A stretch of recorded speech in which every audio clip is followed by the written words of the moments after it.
वह बाढ़ आदि के समय में भी पीड़ित लोगों की काफी मदद की है। वैसे भी ये अक्सर जरूरतमंद लोगों की वहाँ काफी मदद करते रहते हैं।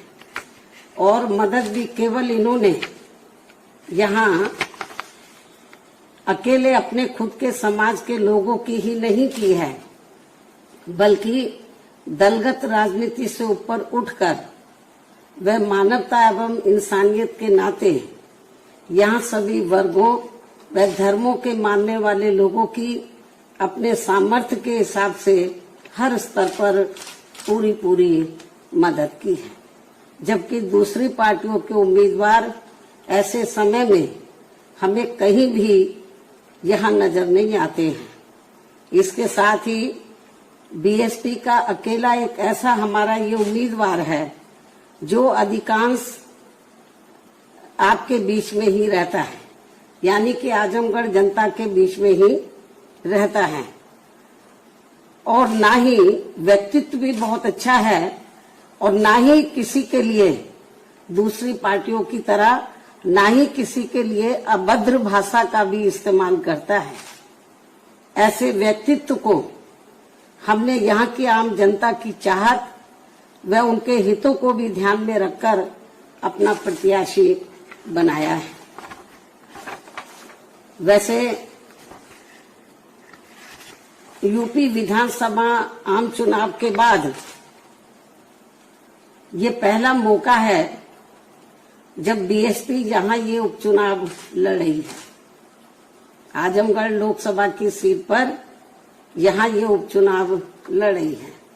हालांकि ये उपचुनाव है, किंतु लोगों के लिए यह इस मायने में खास व अति महत्वपूर्ण है कि वे एक तीर से दो निशान करके पहले भाजपा को हराकर उनकी अग्निपथ आदि जैसी जन विरोधी नीतियों व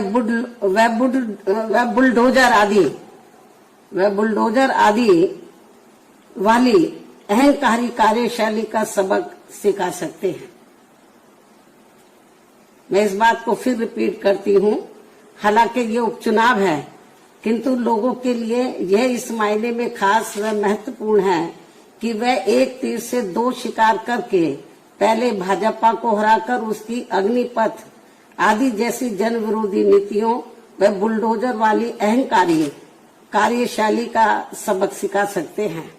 और साथ ही सपा को भी बीजेपी से उसकी अंदरूनी मिली भगत आदि की भी सजा दे सकते हैं, जिससे ये पुनः स्थापित हो जाएगा कि खासकर यूपी में भाजपा को चुनाव में पराजित करने के लिए सपा नहीं बल्कि बीएसपी ही सर्वाधिक शक्तिशाली माध्यम है।